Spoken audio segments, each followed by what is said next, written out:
আখ থেকে চিনি হয় এটা আমরা সবাই জানি, কিন্তু কিভাবে লাঠির মতো দেখতে আখ থেকে রস দিয়ে চিনি উৎপাদন করা হয় সেটা কি কখনো ভেবে দেখেছি? সুপ্রিয় দর্শক, আজকে আমরা এসেছি একটি চিনি কলে। এই চিনি কলটির নাম জিলবাংলা সুগার মিল। ময়মনসিংহ বিভাগের জামালপুর জেলার দেওয়ানগঞ্জ উপজেলায় অবস্থিত এই চিনি কলটি। কৃষকেরা আখ উৎপাদন করে বিক্রি করে চিনি কলের কাছে, আর সেই আখ বিভিন্ন মেশিনে নানা ধরনের কাজ শেষে তৈরি হয় চিনি।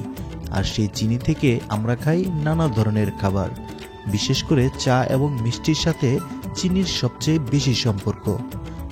এই ভিডিওতে আমরা দেখব কিভাবে আখ মিলে প্রবেশ করে আর সেই আখগুলি থেকে কিভাবে চিনি উৎপাদন করা হয়। আসসালামু আলাইকুম, সবাইকে স্বাগতম জানাচ্ছি আজকের ভিডিওতে। আজকে আমরা আসছি জিলবাংলা সুগার মিলস, দেওয়ানগঞ্জ, জামালপুরে।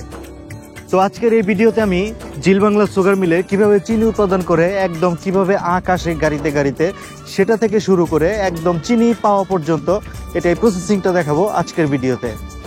তো যে এখন বলে নিচ্ছি, যারা যারা চ্যানেলটিতে এখনো সাবস্ক্রাইব করেনি তারা অবশ্যই চ্যানেলটিতে সাবস্ক্রাইব করে নেবেন, পাশে থাকা বেল আইকনটিতে ক্লিক দিয়ে নেবেন। আর যারা ফেসবুক থেকে দেখছেন তারা পেজটিকে ফলো দিয়ে রাখবেন। তো চলুন ভিডিওটি শুরু করা যাক।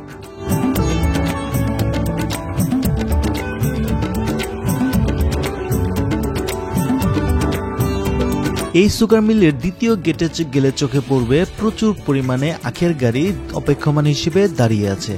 তারা অপেক্ষা করছে তাদের যখন সিরিয়াল আসবে তারা তখন ভিতরে ঢুকে আখটা ওজন করে তারপর দিয়ে চলে আসবে। দেখেন কি পরিমাণ গাড়ি এখানে দাঁড়িয়ে আছে, দেখলেই বুঝতে পারবেন কি পরিমাণ আখ সাপ্লাই হয় এই মিলে।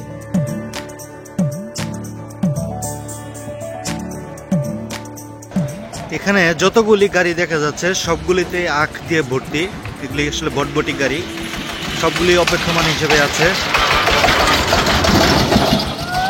কিছু গাড়ি আছে যারা এখন মাল নামিয়ে দিয়ে আখগুলি মিলে নামিয়ে দিয়ে চলে যাচ্ছে। সবগুলি গাড়ি অপেক্ষমান, সবগুলি আখের গাড়ি মিলের ভিতরে ঢুকবে। ঢোকার পরে তারা আখগুলি সেখানে ঢেলে দিয়ে মেশিনে ঢেলে দিয়ে তারপর তারা চলে যাবে। সারিবদ্ধভাবে চলা এই আখের গাড়িগুলি দেখতেও কিন্তু খারাপ লাগে না। এই ধরনের গাড়ি অনেক আছে, আরও আছে মহিষের গাড়ি, গরুর গাড়ি, তারপর মিলের যে মিল কর্তৃপক্ষের যে বড় গাড়িগুলি সেগুলিও আছে এই মিলেরই, যেগুলি দিয়ে আখ নিয়ে আসা হয় এই মিলের ভিতর। বড় বড় যে আখের গাড়িগুলি দেখতে পাচ্ছেন এগুলি রাখা হয়েছে ভিতরে ঢুকানোর জন্য সিরিয়ালে। যখন গাড়ির সিরিয়াল চলে আসবে তখন এই গাড়িগুলির আখগুলি ঢেলে দেওয়া হবে। আখের গাড়িগুলি যখন মিলে প্রবেশ করে তখন গাড়ি সহ প্রথমে ওজন করা হয়। আখ সহ গাড়ি সহ কতটুকু আছে, আখ নামিয়ে দেওয়ার পরে খালি গাড়ির ওজন মেপে দেওয়া হয় বাইরে বের হওয়ার সময়। তখনই বোঝা যায় কত মন বা কত কেজি আখ ছিল, সেই অনুযায়ী তাদেরকে পেমেন্ট করা হয়। দেখুন কিভাবে এখানে ওজন করা হয়, এটাও এখানে দেখা যাচ্ছে। সুগার মিলের ভিতরে তো আমরা প্রবেশ করবই, তবে তার আগে সুগার মিলের আশেপাশে কিছু অংশ আছে যেটা আপনাদেরকে না দেখালেই নয়।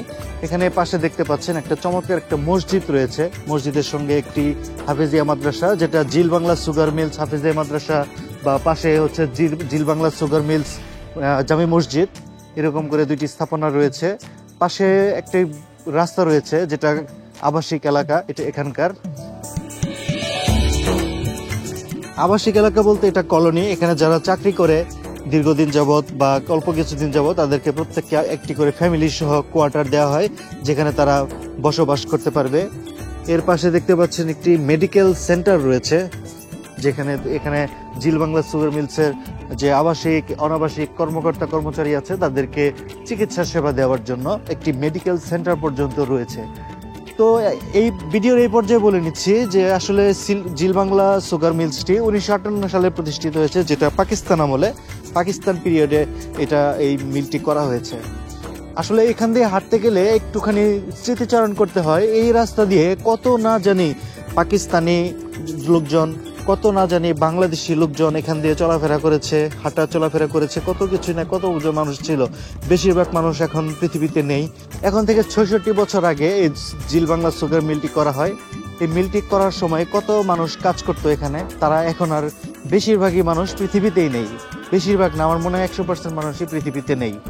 তো এখানে আরেকটি রয়েছে এমডি বাংলো অতিথি ভবন। এমডি বাংলো রয়েছে সামনে, এমডি বাংলো, এখানে এমডি থাকার জন্য জায়গা। কত মানুষ, কত এমডি গেছে আসছে, কত মানুষ। আপনি এই বাড়ির কথা, মহাব্যবস্থাপক রয়েছে অর্থর, ওনার বাসা হচ্ছে বাসভবন এটা। তো আসলে এখানে কতজন এলো গেল, কতজন এসেছে, আরো কতজন আসবে, যতদিনই মিলটি থাকবে ততই মানুষ আসতে থাকবে, কত মানুষ যাবে। সিকিউরিটি গার্ড পর্যন্ত কতবার চেঞ্জ হয়েছে, প্রতিটি পদেই মানুষজন চেঞ্জ হয়েছে। আমি কিছুক্ষণ আগে একজন সিকিউরিটি গার্ডের সঙ্গে কথা বলেছি, যিনি কিনা এখানে 1981 সাল থেকে চাকরি করেন, অর্থাৎ 43 বছর যাবৎ, বর্তমানে 2025 সাল, 43-44 বছর যাবৎ উনি এখানে চাকরি করে থাকেন। এরকমই অনেক মানুষ রয়েছে যারা 40 বছর, 30 বছর, 25 বছর, 15 বছর, এত বছর ধরে চাকরি করে থাকেন এই জিলবাংলা সুগার মিলে। আসলে খুবই স্মৃতিচারণপূর্ণ জায়গা। তো চলুন আমরা মিলে এখন প্রবেশ করি। মিলে ভিতরে ঢোকার পর দেখবো কি কি আছে না আছে, কিভাবে চিনি বানানো হয় এটাও দেখবো এই ভিডিওতেই। মিল কর্তৃপক্ষের নিয়োগকৃত কিছু শ্রমিক এবং গাড়ির মালিক মিলেমিশে আখের গাড়ি থেকে আখ নামিয়ে মিলে প্রবেশের রোলারে দিয়ে দেয়। সারাক্ষণ একই কাজ কন্টিনিউ করে যেতে হয়। এদের হাত যেন এক মুহূর্তের জন্য ফাঁকা যায় না। আসলে মিলের আখ যদি এক নাগারে না যেতে থাকে তাহলে তো কাজ আটকে থাকবে। প্রতিটি মিনিট এখানে খুব মূল্যবান, তাই তো সারাক্ষণ কাজ করে যেতেই হয়। ভটভটি গাড়িগুলি রোলারের পাশে এসে আখ নামায়। 2 থেকে 3 জন আখ নামিয়ে নামিয়ে রোলারের মধ্যে দিয়ে দেয়, আর মহিষের গাড়িগুলি রোলারের মাথায় গাড়ি সহ উল্টিয়ে দেওয়া হয়। একসময় এই সুগার মিলে সরাসরি ট্রেন দিয়ে আখ নিয়ে আসা হতো, যেটার কালের সাক্ষী হয়ে এখনো লাইনগুলি রয়ে গেছে। আর রয়ে গেছে একটি ইঞ্জিন, যেগুলি আপনারা দেখলেই বুঝতে পারবেন একসময় ট্রেন সরাসরি চলে আসতো এখানে।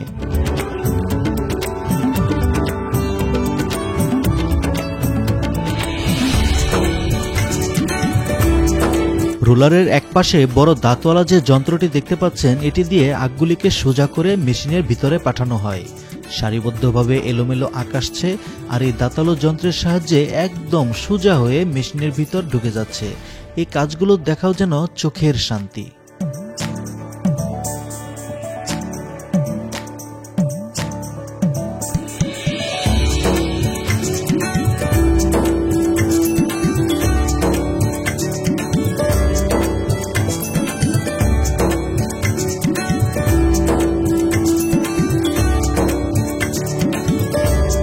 মেশিনের ভিতরে আখ থেকে কিভাবে চিনি উৎপাদন হচ্ছে সেটা দেখার জন্য যেতে হবে ভিতরে। আর এই মহাকর্মযজ্ঞ দেখতে তো সবাই চাইবেই। আমরাও চলে গেলাম মিলের ভিতরে। মিলের ভিতরে আখ প্রবেশের পর রসটুকু বের করে পাইপের মধ্যে দিয়ে নিয়ে যাওয়া হয় একটা ট্যাঙ্কির মধ্যে, আর ছুবলাগুলো যে বাকি থাকে সেগুলো একদম গুঁড়ো করে মিলের বাইরে পাঠিয়ে দেওয়া হয়। ছুবলার গুঁড়াগুলো বাইরে বের করে একসাথে জমা করে আরেকটি মেশিনের সাহায্যে পুড়িয়ে ফেলা হয়। মনে হচ্ছে যেন বৃষ্টি হচ্ছে। হ্যাঁ, এটা বৃষ্টি, কিন্তু এটা আখের রসের বৃষ্টি। আখ থেকে যখন রস বের করা হয় তখন এমন বৃষ্টির মতো করে রস পড়ে নিচের একটি ট্রেয়ের মধ্যে। এই ট্রে থেকে রসগুলো পাইপের সাহায্যে সরাসরি চলে যায় একটি ট্যাঙ্কির মধ্যে। কত রকমের যে মেশিনের কাজ রয়েছে এখানে, যেগুলো নিজ চোখে না দেখলে বিশ্বাসযোগ্য হয় না।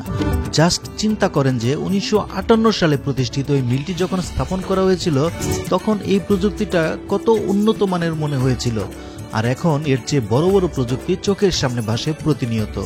আর এই মিলের ওই সময়ের প্রযুক্তি এই আধুনিক যুগে এসেও আমাদের অবাক করে দিচ্ছে।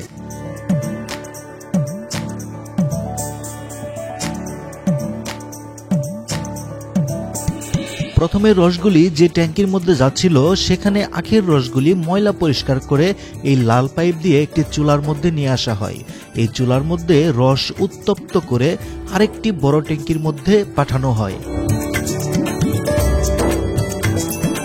কত রকমের যে মেশিন আর কত রকমের ইলেকট্রিক যন্ত্রের খেলা চলে এই সুগার মিলে, সেটা নিজ চোখে না দেখলে বিশ্বাসযোগ্য হতেই চায় না।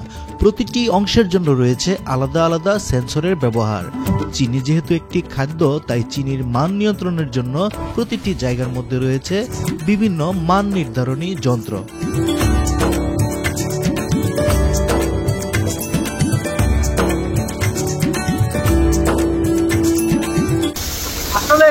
জায়গা, মানে এত বড় বড় মেশিন এখানে দেখে আমি যথেষ্ট অবাক হয়ে গেছি। এখানে পুরো জায়গায় মানে দাঁড়ালে মনে হয় এত পরিমাণ শব্দ। আমি কথা বলছি, আসলে কতটুকু শোনা যাচ্ছে আমি জানি না। এখানে মেশিন দেখে আমি যথেষ্ট পরিমাণ অবাক হয়ে গেছি। আসলে এত বড় বড় মেশিন বাংলাদেশের কতগুলি কলকারখানায় আছে আর কত জায়গায় আছে তার কোনো ইয়ত্তা নেই। এই ট্যাঙ্কিগুলোতে আখের রস খুবই উত্তপ্ত করে হালকা জমাট বাঁধানো হয়। সামান্য জমাট বাঁধার পর রসের সাথে আসা ময়লাগুলি শেষবারের মতো আলাদা করে খৈল সার হিসেবে বের করে দেয়া হয়, আর এই খৈলগুলি জমি চাষের ক্ষেত্রে সার হিসেবে ব্যবহার করে থাকে।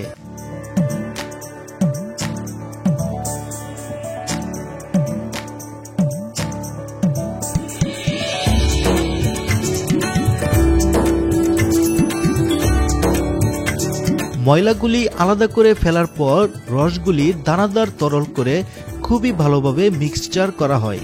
যতই মিক্সচার হবে তত বেশি শুকনো হতে থাকবে আর দানাদার চিনি হিসেবে পরিণত হতে থাকবে।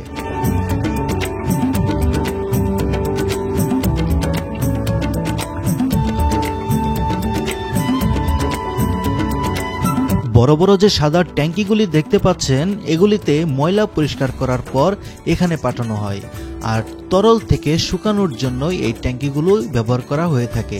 তরল চিনি যখন দানাদার চিনি হিসেবে প্রকাশ পায় তখন পাঠানো হয় আরেকটি ট্যাঙ্কিতে। সেই ট্যাঙ্কিতে শেষবারের মতো শুকিয়ে ঝরঝরে চিনি করা হয়। ঝরঝরে চিনি হয়ে যাবার পর ময়ের মতো যে ট্রে দেখতে পাচ্ছেন, এখান দিয়ে এসে চারকোনা পাইপ দিয়ে পাশের রুমে চলে যায়, আর সেখানেই চিনির বস্তা করা হয়ে থাকে। যেখানে চিনির বস্তা করা হয় সেখানে সর্বসাধারণের প্রবেশ একেবারেই নিষেধ, কারণ সেখানে খাদ্যের মান নিয়ন্ত্রণ, ওজন নিয়ন্ত্রণ সহ সব গুরুত্বপূর্ণ কাজ করা হয়ে থাকে। আর চিনি বস্তাতে প্যাকেজিং করার পর চলে যায় বিশাল বড় সাইজের গোডাউনগুলোতে। বড় বড় যে গোডাউনগুলি দেখতে পাচ্ছেন, এখানে চিনিগুলি বস্তায় ভরে সংরক্ষণ করে রাখা হয়। যখন মার্কেটিং বিভাগ থেকে বিক্রি করা হয় তখন এখান থেকে বিভিন্ন কোম্পানিতে গাড়িতে করে ডেলিভারি দিয়ে দেওয়া হয়। সুপ্রিয় দর্শক, এই ছিল চিনি উৎপাদন নিয়ে আজকের ভিডিও। যদি ভিডিওটি ভালো লেগে থাকে তবে অবশ্যই চ্যানেলটিতে সাবস্ক্রাইব করে রাখবেন, পাশাপাশি বেল আইকনটিতে ক্লিক দিয়ে রাখবেন। দেখা হবে অন্য কোনো ভিডিওতে, অন্য কোনো জায়গায়। সেই পর্যন্ত ভালো থাকুন, সুস্থ থাকুন। খোদা হাফেজ।